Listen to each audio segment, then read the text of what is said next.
The Laws of Human Nature by Robert Greene. We're going to be doing a detailed breakdown of this book, and by the end of this video, you're going to have a super clear understanding of how you can use the laws of human nature to live a better life and avoid toxic relationships. We are all social creatures, and knowing why people do what they do is one of the most important tools you can have.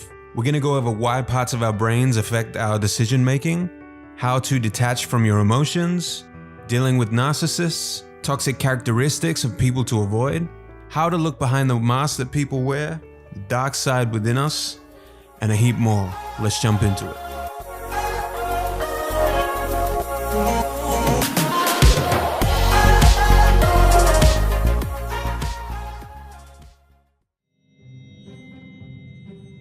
This is Jane.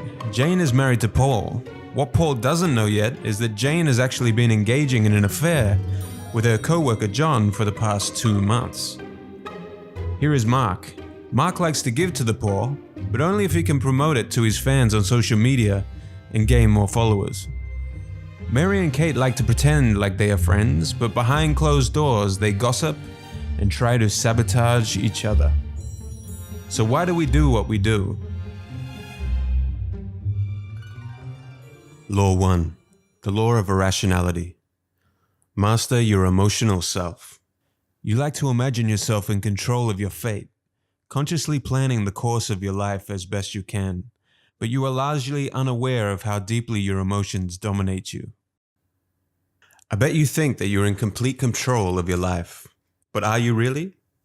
You are for the most part completely unaware of how deeply your emotions control your life. The changes in your mood and this disconnect from reality is where bad decisions and negative thoughts originate. Rationality is your ability to counteract these emotional effects on your decision making. The first step on the path to becoming a rational person is accepting that humans are fundamentally irrational creatures.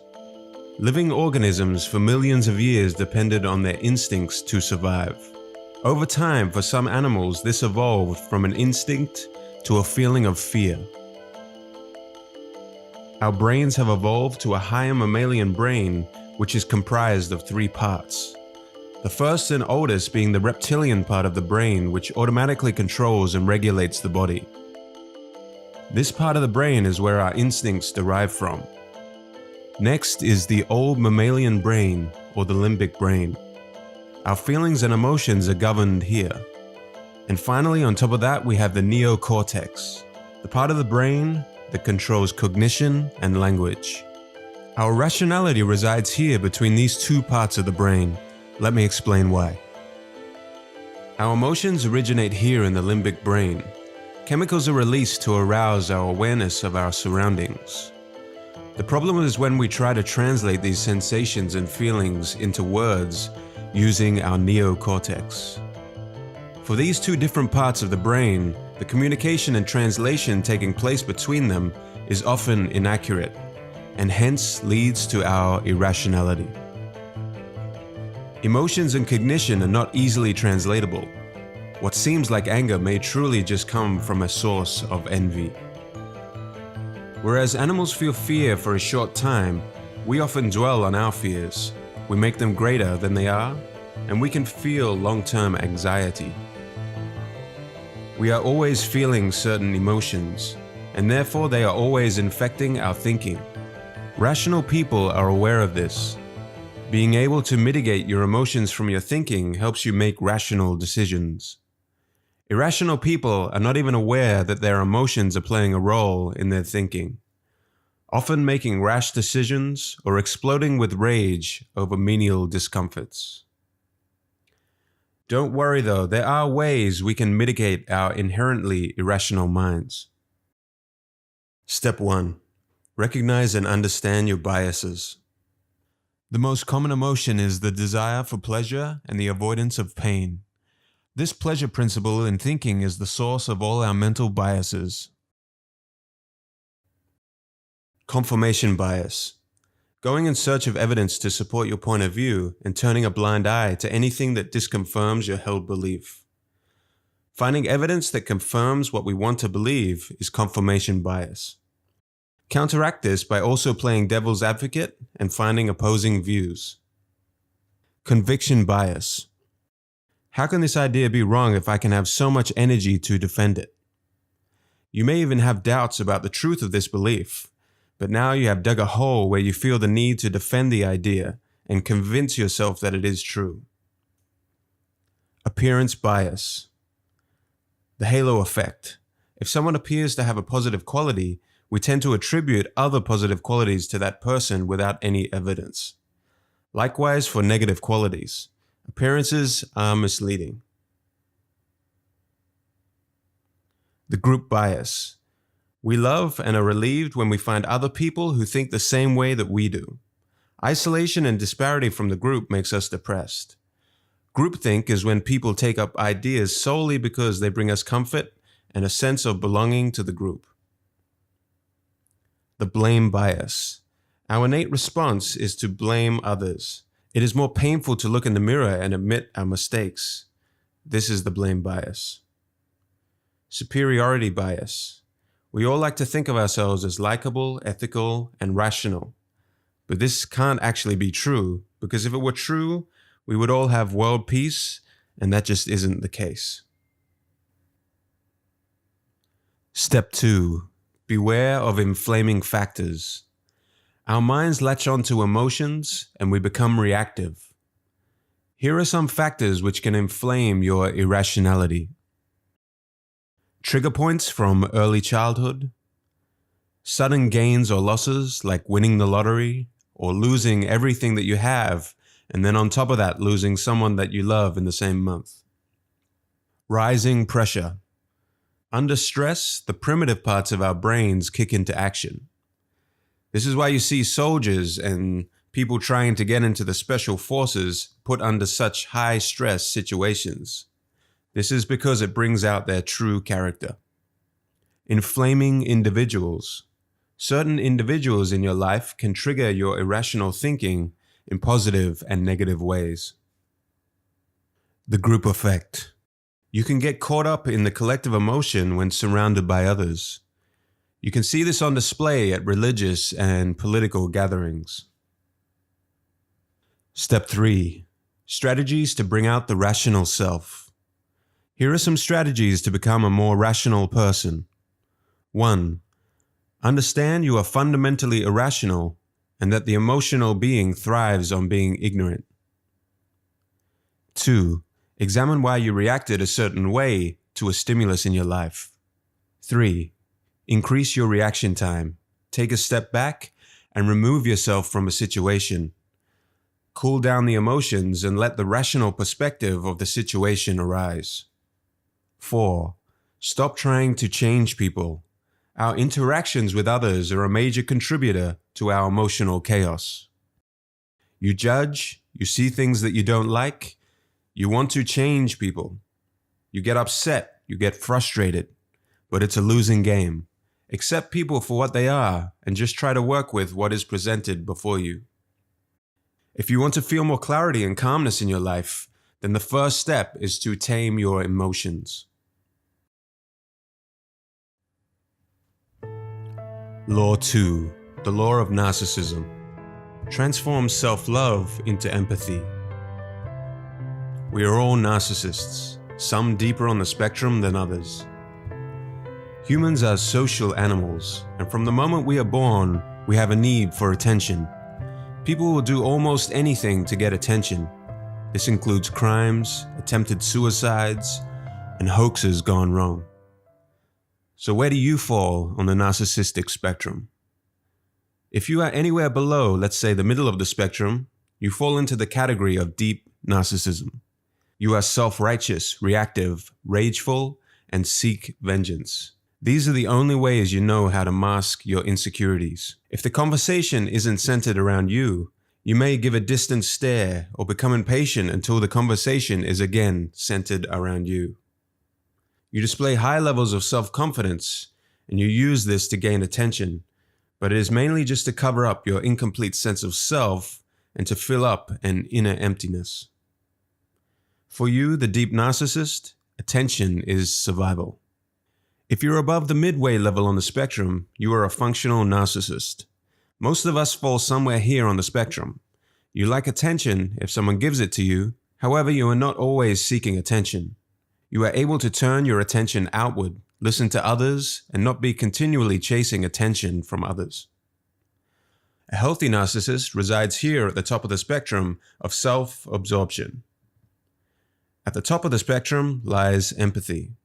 This is the complete absorption in others and not yourself. A healthy narcissist can imagine other people's perspectives. You can build relationships more easily, whereas someone in the deep narcissism rage tends to slip deeper over time and is unable to maintain and build strong relationships. There are 4 main ways to build your empathetic skill set. Having an empathetic attitude. Don't assume to already understand people. Each new person you meet is like an undiscovered country with new chemistry for you to explore. Visceral empathy. It is hard for humans to figure out others' thoughts, but feelings and mood are much easier to read. Pay attention to the body language and tone of voice of others.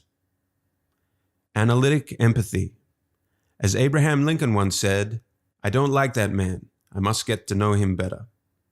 Don't close yourself off from others that rub you up the wrong way or who you know that you disagree with. The empathetic skill. Becoming more empathetic is a process.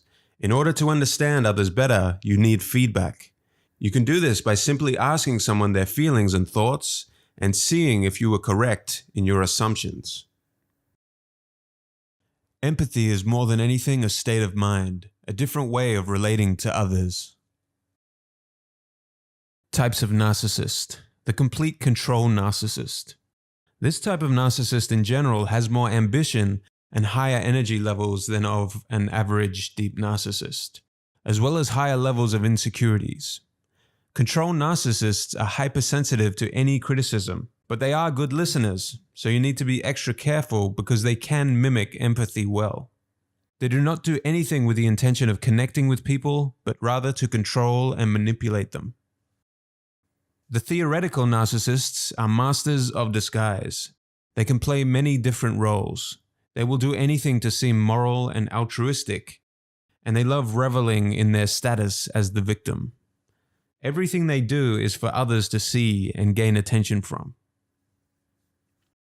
The healthy narcissist. Healthy narcissists are excellent mood readers and can pick up on body language and tone of voice cues. A healthy narcissist has high levels of optimism and confidence, which they can use to lead a team and boost morale. Law 3. The law of role-playing. See through people's masks. We all wear masks to show ourselves off in the best possible light. Outward-facing pictures on Facebook and Instagram are quite often not the true reality of how someone's life really is. Luckily, our masks have cracks in them that leak out people's true feelings. These leaks can be noticed through non-verbal cues, certain facial expressions, inflection of the voice, or tension in the body. Through body language and tone of voice, which is mostly unconscious, we can better read someone's true feelings beneath the mask. People are like the moon. They only show you one of their sides. Arthur Schopenhauer. If you want to present yourself in the most optimal way and become a master at reading others, practice these 3 skills. Observational skills. 1. When you are having a conversation with someone, pay close attention to micro-expressions. These are split-second expressions such as forced smiles, changes in the tone of voice, or body language which gives mixed signals. 2. Get to know how someone operates in normal situations or at their baseline. Then compare that to how they operate under conditions of stress or excitement. 3. People watch.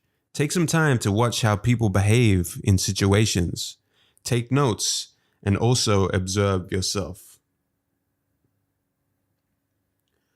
Remember the cracks in the mask we spoke about earlier? Those flashes of micro-expressions? People can try to prevent these cracks from leaking and showing their true feelings, but that would be futile, as they are for the most part completely unconscious and uncontrollable. In order to see through other people's masks, you need to master the decoding keys. Key 1. Dislike like cues. Pursing of the lips, sudden squinting of the eyes or the glare, a stiffened neck, feet that turn away from you as you engage in conversation, folding of the arms, and excess tension in the body are all clues.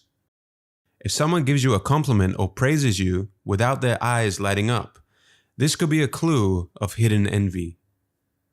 Learn to distinguish between a fake and genuine smile. Genuine smiles move the eyes, eyebrows, and cheeks upward. Dominance and submission. People who feel dominant tend to talk more in conversations and interrupt regularly. It is fairly easy to meet a couple and notice which one is the dominant one in the relationship. The dominant partner may seem to only half listen to their partner in a group conversation and will make eye contact with others in the group, but not their partner as often. Deception cues. People who are trying to hide something become more chatty and animated. Gestures with the hands and arms can become more exaggerated. If you perceive that someone is trying to deceive you, let them continue to talk as much as they can, and when the time is right, hit them with a pointed question and see what kind of micro-expressions your question creates within them. The art of impression management. In order to perform optimally in social situations, you can do the following. Be aware of your nonverbal cues like body language and tone of voice. Give genuine smiles and use welcoming body language. Make sure you create the right first impression. Selectively make yourself absent and create an air of mystery. Make your behavior less predictable and project saintly qualities like sincerity and honesty. Law 4. The law of compulsive behavior. Determine the strength of people's character. Our characters are formed in early childhood and by our daily habits. You can measure the strength of someone's character by how well they handle adversity, their ability to work with others, their patience, and their ability to learn. Character is destiny. Heraclitus. The word character comes from ancient Greek and was used for an engraving instrument. Our characters are stamped within us. Spirits and gods do not control us. Our character does. It is impossible to remove your character, but it is possible to lessen or stop negative patterns in your life. You need to first understand your own character and then learn to value character above all else when choosing a partner to work with or an intimate partner. Character should be placed above intelligence, beauty, and reputation. Actions repeated over time is the main indicator of someone's character. People with strong character do not give up easily, are persistent, and are open to new ideas. People with weak character, on the other hand, are overwhelmed easily, difficult to rely upon, and not open to learn from others because needing to learn from others would imply criticism or shortcomings. The most significant indicator of people's character comes through their actions over time. Toxic characters. You need to first identify and then steer clear of people with these toxic characteristics. The hyper-perfectionist. Someone who may seem dedicated, but is unable to delegate and must control every situation. In other words, a control freak. The relentless rebel. Someone who hates authority and mistrusts anyone in power. They cannot accept any criticism and are often childish in their behavior. The personalizer. Someone who is very sensitive and thoughtful. However, that sensitivity only goes one way, which is inward. They take everything personally. Avoid these people because they will try to make you feel guilty for something you said or did that spurred their sensitivity. The drama magnet. Someone whose only way to get attention is by surrounding themselves with drama and problems. They always find a way to become a victim in any given situation. The big talker. Someone who is always talking a big game, but never actually finishes anything they have started. They will inevitably just waste your time. The sexualizer. someone with an abundance of sexual energy. This usually comes from a dark place, and they tend to see every relationship as a possible path to something sexual. The pampered prince or princess, someone who is overindulged and given too much attention by their parents at a young age. If they don't get what they want, they can show baby-like behavior to an extreme of even throwing tantrums. The moralizer, someone who condemns something but secretly is drawn to that thing. They seem moral, but they have a secret dark side. Law 5. The law of covetousness. Become an elusive object of desire. We are marked by the continual desire to possess what we do not have, the object projected by our fantasies. It is human nature to desire things we don't have, and once we have finally obtained that desire, we are already distracted and looking for something better. Most often this is referred to as the grass is always greener syndrome. Nowadays, people see vulnerability and being forthright as a path to truth and honesty. Letting people know all your likes, dislikes, fears, and loves, and believing that people should just love you and desire you for who you are. In actuality, what people really want is for their fantasies to be stimulated.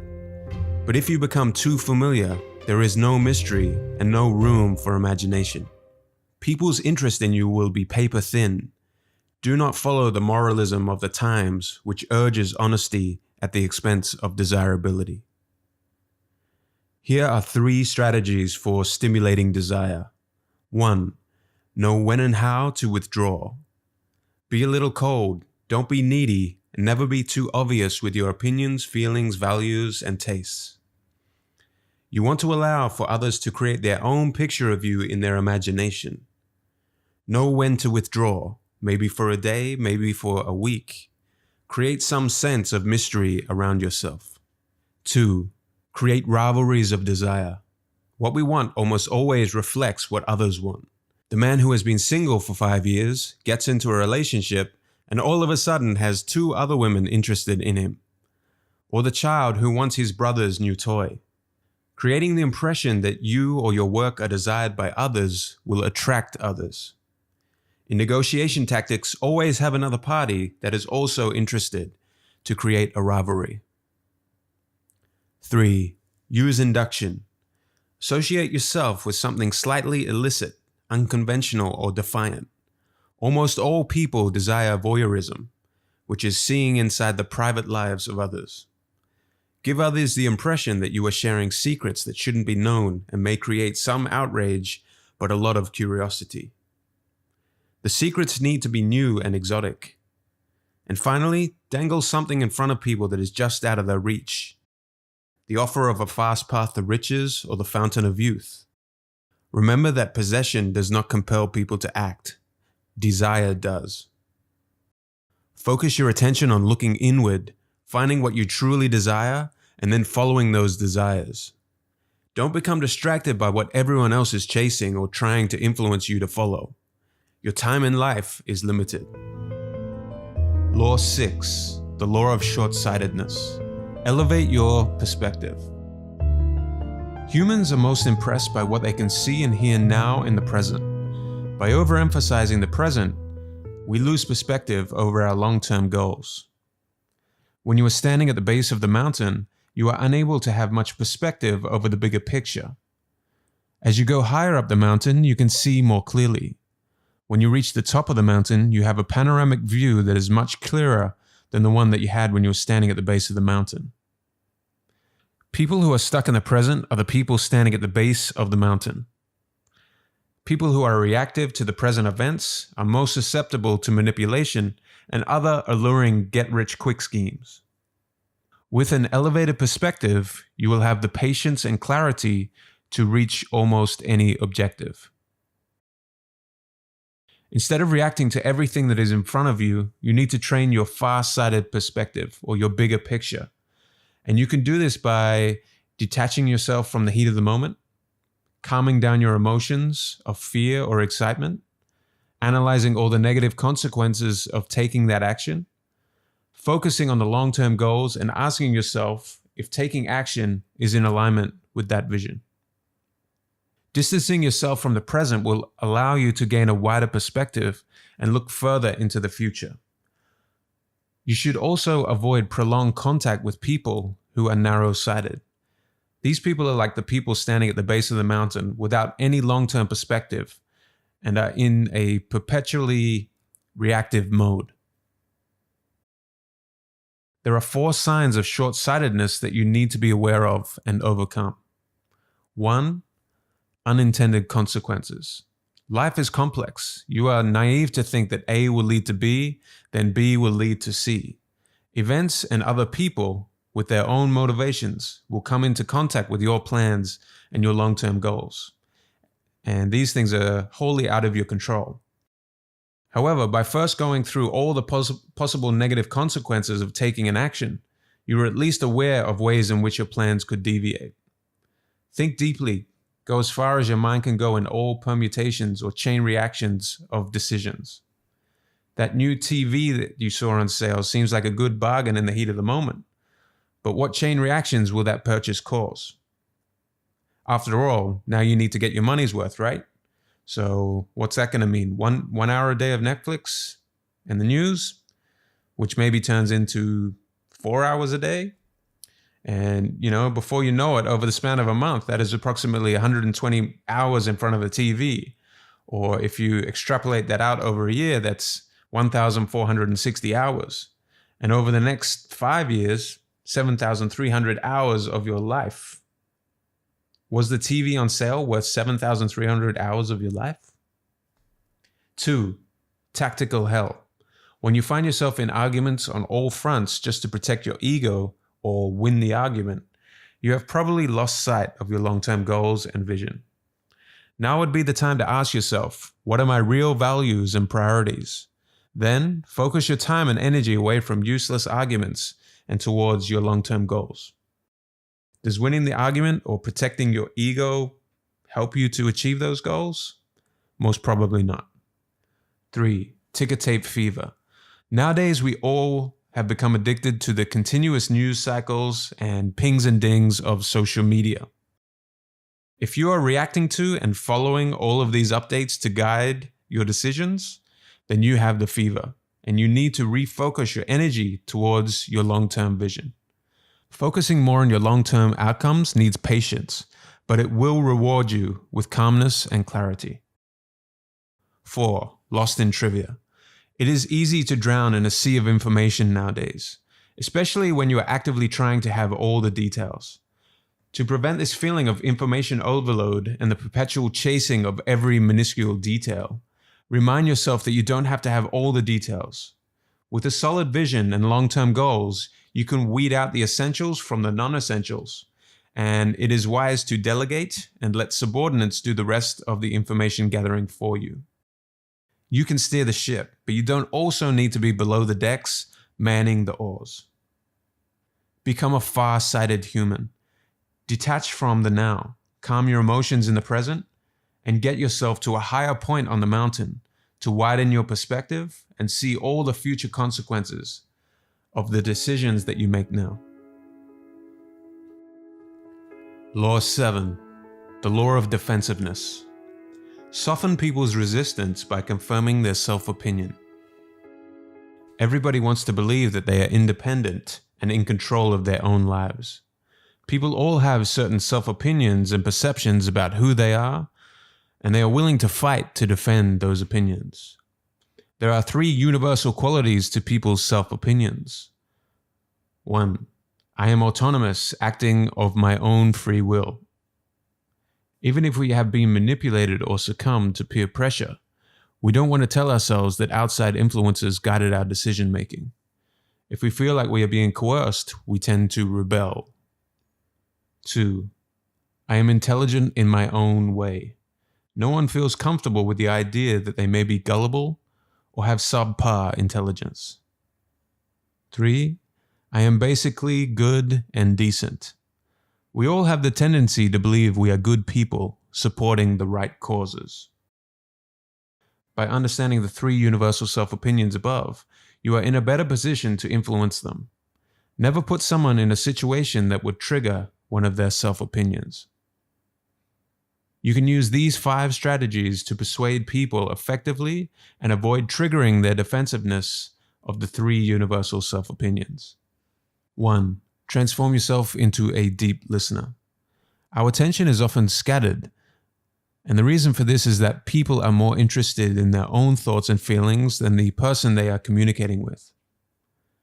The usual advice of talking less and listening more is often redundant unless there is some kind of motivation to actually listen. Treat each person you interact with as an uncharted country that is abundant with hidden surprises. Find what interests them, look for clues in their facial expressions, like when their eyes light up, and probe deeper. The more they talk, the more you can discover their desires and insecurities.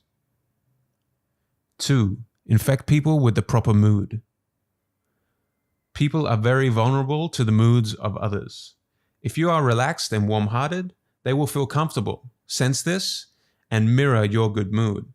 Gentle taps on the arms can build rapport, but avoid too much eye contact because this can be taken as a sexual connotation. 3. Confirm their self-opinion using the 3 universal self-opinions. For independence, appeal to the sense of autonomy. If you need to get their help, don't let them feel like they are being manipulated. Instead, position the favor in a way that makes the favor feel like it was their idea or choice all along. For intelligence, concede that their opinion on the matter is better than yours. This will make them feel slightly superior, lower their guards, and put them in a position where they are more willing to accept your opinions later. For their self-belief of decency and goodness, link your need to a greater cause and remind them of good deeds that they have done in the past. 4. Ally their insecurities. Once you have identified someone's insecurities, be careful not to trigger them, and then go about giving compliments and flattering them about those qualities. 5. Use people's resistance and stubbornness. Subvert people's emotions, language, and stubbornness in a constructive way. Use the language back at them, because it is very hard for people to not follow the words that they have used themselves. Stubbornness stems from uncertainty and fear of change. If they have a rebellious nature, reverse psychology can be used to push them in a direction you want them to go. The royal road to influence is to put the focus on others. Let them do the talking. Let them be the stars of the show. The flexible mind. Just as the body tightens with age, however, so does the mind. When we are children, our minds are very flexible, and they learn at a rate much faster than as adults. The ultimate frame of mind is one that is flexible like a child's and has the reasoning power of an adult. As we age, we become closed off to new ideas. Try to imagine your ideas and opinions like toy building blocks. You can play with them, experiment with them, throw some out, keep some, or get new ones. Don't become too attached and rigid to your ideas. Remain playful and flexible in your spirit. Finally, become more self-aware that you are not as good as your self-opinion makes you believe you are. You do buy services or products due to advertising influences. You do conform to ideas because of the groups that you belong to, and you are susceptible to being manipulated. Distance yourself from your self-opinion to see how it affects your thinking. Law 8, the law of self-sabotage. Change your circumstances by changing your attitude. You must not only be aware of the role of your attitude, but also believe in its supreme power to alter your circumstances. The way that you look at and interpret the world around you is what creates your attitude. If you see the negative in all situations and you are fearful, you will inadvertently create those situations that you fear the most. If you are afraid of failure, you won't try new things, which results ultimately in a failure to succeed in anything. There are 2 general categories of attitude: negative and narrow, or positive and expansive. Negative and narrow-minded people are generally fearful, and in order to try and have control, they limit what they see and experience.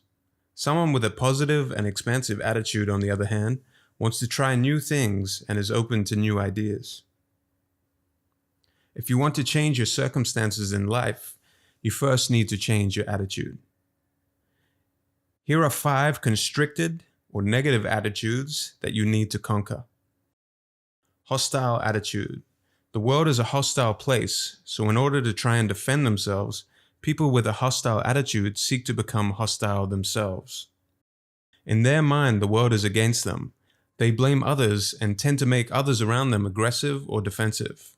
Be aware of this type of attitude and manage your own hostility by telling yourself when you first meet someone, "I like this person," or "this person is intelligent." If you notice less hostility in the world and in others when you begin doing that, then you may notice that the source of the hostility was actually manifesting from within yourself. Anxious attitude. Someone with an anxious attitude ultimately fears losing control of the situation. They like to micromanage and control others. You can deal with your own anxiety by channeling this negative energy into your work and trying to become less of a perfectionist and control freak. If you are dealing with someone with this type of attitude, don't let their attitude infect you. Be calm and become a soothing influence on them. Avoidant attitude. Someone with doubts about their intelligence or competence and who generally see the world through the lens of their insecurities have this type of attitude. They avoid responsibility or challenges because they may call into action their self-esteem. Be cautious to form partnerships with someone like this. And if you feel that you may have some of this attitude yourself, you can diminish this fear by motivating yourself to take on small projects and make sure that you take them all the way to completion. Depressive attitude. This attitude carries a feeling of unworthiness and being unloved. A person with this type of attitude tends to betray, criticize, and wound others to feed their own depression. Any signs of success or progress are self-sabotage before they can even fully be accomplished. People are attracted to someone with this kind of attitude because they want to help them. However, this usually results in them also being criticized and then discarded. Never try to cheer someone up with this type of attitude by showering them with the wonders of life. Instead, subtly steer them towards positive experiences. We all have depressive moments in our lives. When you find yourself in a depressed state, it is best to channel that energy into your work or the arts. You can pick up a guitar, paint a picture, or something like this. Resentful attitude. They feel wronged and see oppressors everywhere around them. People who have more than them are a sign of injustice, and any sign of criticism or disrespect towards them is taken very seriously. They do not explode in anger. However, they prefer to stew on their emotions. People with this attitude hold on to grudges, and if given any power, use it to express their resentment in often vengeful and vicious ways. Avoid people with this attitude if at all possible. If you harbor resentful tendencies yourself, learn to let go of grudges. It is better to explode with rage in the moment than to stew on negative emotions that you may have just made up in your head. The expansive, positive attitude. Be an idea explorer. Leave certainty behind and play with new ideas. Enjoy challenging yourself with new ways of thinking. Adversity and pain are most often out of your control, but you can learn how to control your response and emotions to any situation. Don't accept and place limits on yourself as you grow older. If you believe that you can't do something, you will create a self-fulfilling cycle. Your attitude plays a huge role on your health. Falling in love or getting excited about your job gives you more energy and allows you to recover from illnesses faster. Being depressed or stressed, on the other hand, does the reverse. Don't take things that others say or do towards you personally. They are just protecting their own negative feelings. Law 9, the law of repression. Confront your dark side. More often than not, people are not who they seem to be. We all have a dark side. The selfish, aggressive impulses within us that we hide from the public view to fit in and feel respected and liked by the group. Carl Jung, the famous psychologist, refers to this as the shadow. The shadow lives within our unconscious mind, but can leak out through our emotions in times of insecurity or stress. Our dark side also tends to reveal itself more as we get older. Here are some notable signs of the dark side. Contradictory behavior. A person who preaches the rules but then breaks them. Emotional outbursts. A person who loses self-control easily. Vehement denial. For example, a person who argues against homosexuality but secretly desires it. Over-idealization. A person who uses a good cause to act in a bad manner. Accidental behavior. A person who gets drunk and reveals their true emotions. Projection. A person who accuses someone else of desiring sex, money, or power, when in fact that is what they secretly desire themselves. In order to conceal the shadow, we develop emphatic traits. These traits tend to cover up the opposite trait that we want hidden from the public view. Here are the 7 most common emphatic traits. The tough guy shows an intimidating side to cover up the soft and vulnerable side they are so afraid of. The saint exudes purity and goodness, but once given a taste of power, quickly abuses that power. The fanatic impresses people with their drive and dedication, but fail to deliver on what they promise. The passive-aggressive charmer will be overly nice on initial interactions, but gossips behind the backs of others. The rigid rationalist fears irrationality. They use their intellect to bully others that they deem to have primitive or low-level thinking. The snob is so afraid of mediocrity that they exert superiority. The extreme entrepreneur pays exceptional attention to detail and seems to value independence. Their inability to listen and delegate work to others end up becoming their downfall. They secretly want others to take care of them. When you become conscious of the shadow and bring it out into the light, it loses its power. You can then control, channel, and integrate it into your life. By doing so, your more attractive, authentic, and creative side will come back to life. You can follow these steps to become an integrated human. See the shadow. Identify and monitor what things make you touchy and insecure. What is causing your shadow to show, and what are you trying to hide? Embrace the shadow. Don't repress or ignore your shadow. It is part of your personality. Explore the shadow. Explore your dark impulses and animalistic nature. If your shadow surfaces in dream states or dark thoughts, don't try to ignore it. Play with the ideas and channel that energy into your work. Show the shadow. Use the shadow as your ally if people get in your way. Respect your own opinions more and others less. Be more assertive and compromise less. Care less about what people think of you. And finally, don't be afraid to use the shadow at times to offend and even hurt people that have bad intentions or unjustly criticize you. Show your shadow proudly. The more you repress the shadow, the darker and uglier it becomes.